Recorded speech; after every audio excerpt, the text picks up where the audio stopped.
Oh, how are you doing? Hope you're doing well. So I just thought of like this interesting point that obviously maybe because it's a little bit boring, but like people don't actually like talk about what they actually do at work. Like they say they work and they say like what their work is and maybe a little bit, but you don't actually know what your friends do like 40 hours a week. And like maybe that would be interesting or like show how much effort they're doing and putting into stuff, but also it would give you like red flags if there's anything that's like really like um as well. um so yeah, I will tell you what I do for my work, which I've just returned to after being sick for a long time, so that's really good. They're really good about that, to be fair. Um and have been really supportive, and I work essentially as a glorified customer service call center person in an energy company, which is not, it's definitely minus points that it's an energy company in my opinion. Like I'm quite a radical person, not in like in a way that I think everyone should be, which is like I feel like energy should be publicly owned. I'm an anarchist, feminist, and I also think these things should be free, but they're not, and I live in this world.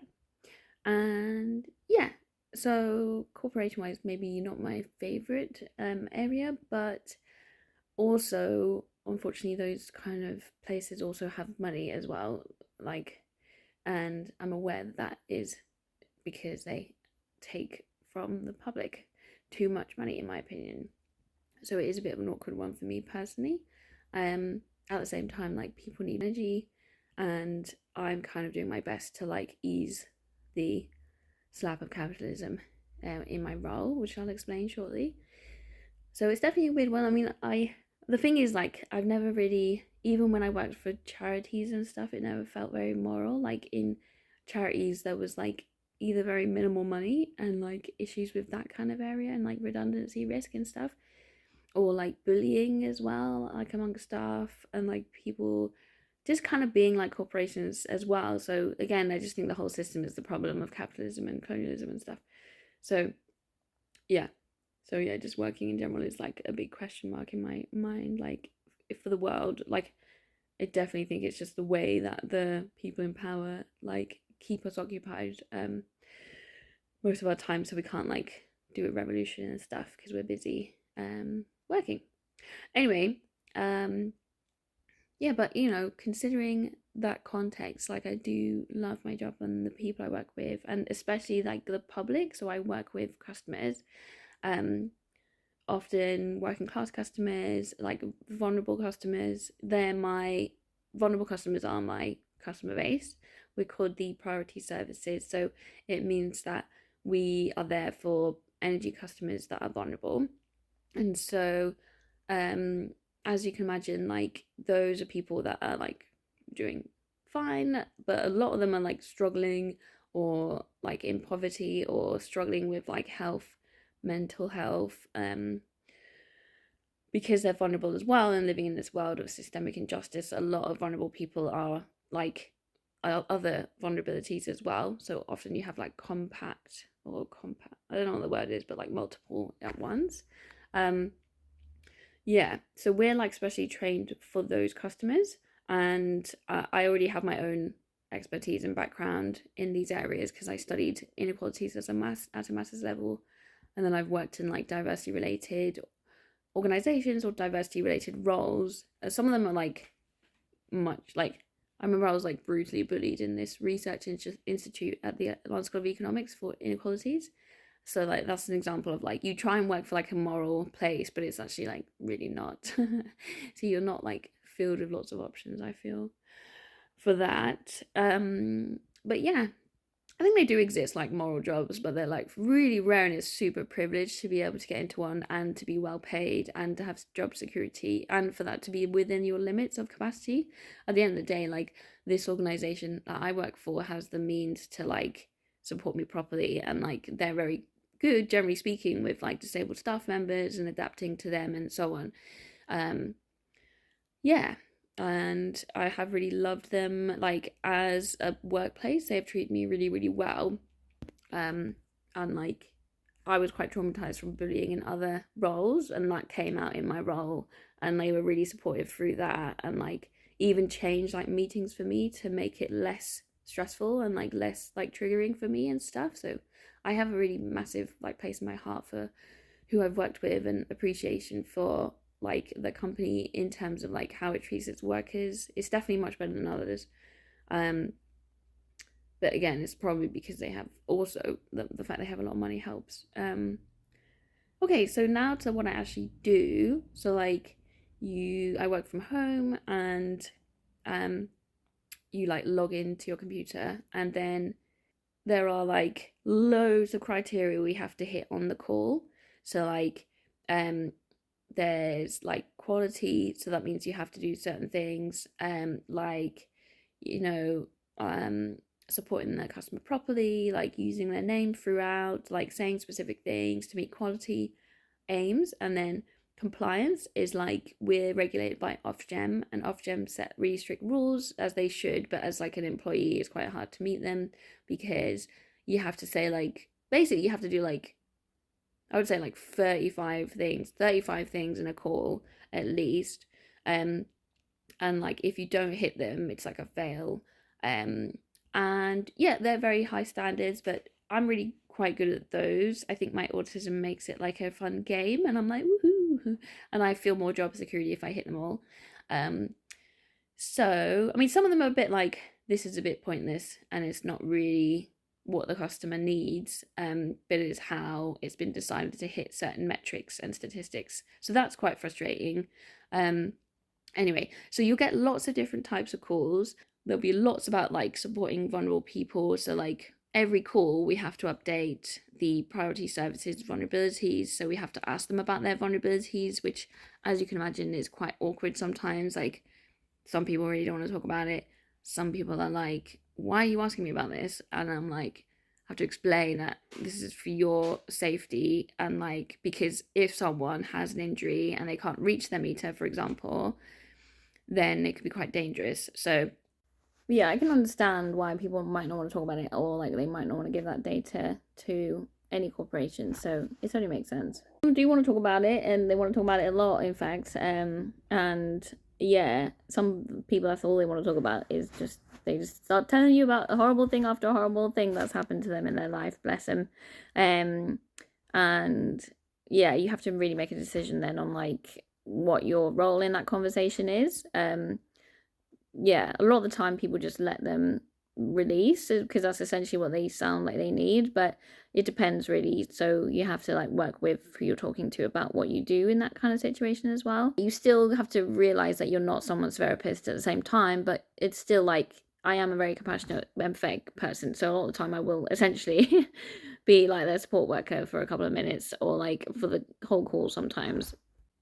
The reason why the priority services exist is because I haven't looked super into it, but I'm pretty sure that some vulnerable customers in the past have died or like been injured when their meters are not suitable for their vulnerabilities, as in like in the history of the UK and probably across the world. So like the vulnerability services are created to mitigate and reduce risk.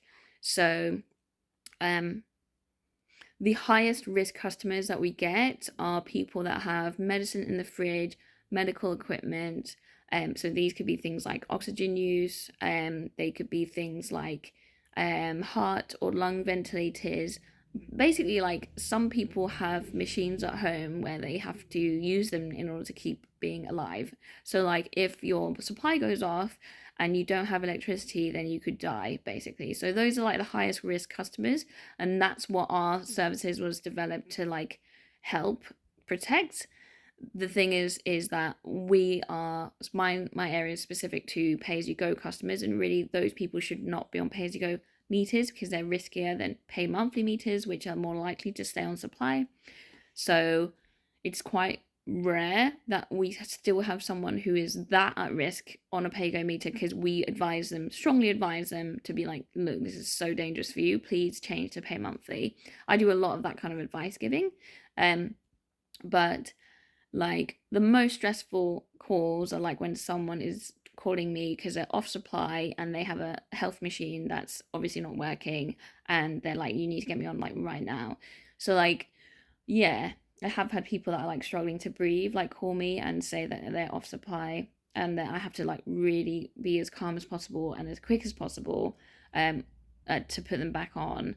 Um, Sometimes like some of my checks go out the window, which you're technically not supposed to do, but because I'm trying to like put their safety first, I don't give a shit. So like, yeah, you're supposed to like do some checks first that are like about the vulnerabilities, ironically, but no, I usually just go straight to the meter and sort it out. Well, yes, I definitely would in that situation.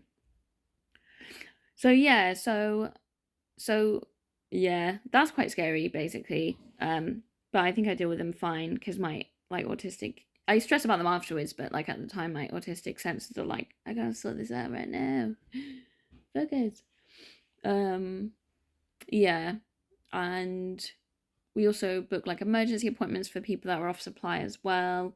Um and those are like on the day appointments for people that are off supply. So not just for those kind of life threatening situations, but like other people are like quite like not okay for various reasons if they're off supply, as you can imagine. I was quite casual about it when I went off supply when we had pay go meters. I just don't know. I think I was just a bit clueless and I was like, oh, the electricity's gone. And then my partner would sort it out most of the time. Bless him. Yeah. Yeah. And then what else do we do? We do a lot. Like, yeah, there's like basic questions, which is quite good. Sometimes the app malfunctions, so you have to like walk people through it step by step, and you really have to like break it down. And like a lot of this asks for a lot of patience, and I'm not actually a very patient person, but like I do manage it in my job because you've got to be with well with a lot of these people. Like, you know, we get people that struggle with communication, struggle to speak, struggle to I recently had someone who had brain damage from like not wearing protective gear at work, and it was like severe. And like he, you know, you get people with dementia that go around in circles with what they're saying. You get people that, you know, in all sorts of life stages, like terminally ill. Like it's, you know, it's difficult, I think, listening to people that are suffering so much in so many different ways. And I think that's probably the hardest part of the job, really, is like when you're empathetic and you're autistic and you're like very sensitive. You know, I care about everyone so much, and like not just because I want to look good or like want good stats, which I do get because the customers love me. They love me. Um, but well, not always actually. I do piss some people off because I don't put up with abuse, really because I can't. I've gone through enough of it, mate. I'm not gonna I'm not gonna like put up with it anymore. So like yeah, so I'll be quite quick to shut someone down. Like as soon as someone's getting like leery with me, I'll be like, no, don't talk to me like that. I'm not here to be spoken to me like that. Like really, you should have a softer approach than what I do, but I just can't. I can't. Sometimes I just don't think before I've said it because I'm just like trying to whack it down. And usually they're a bit like, oh, and then they like continue as normal, or they'll like apologize profusely, and I'll be like, it's fine. Just let's just focus on what we need to do. Like I'm here to help you, and I'm on your side, which is true.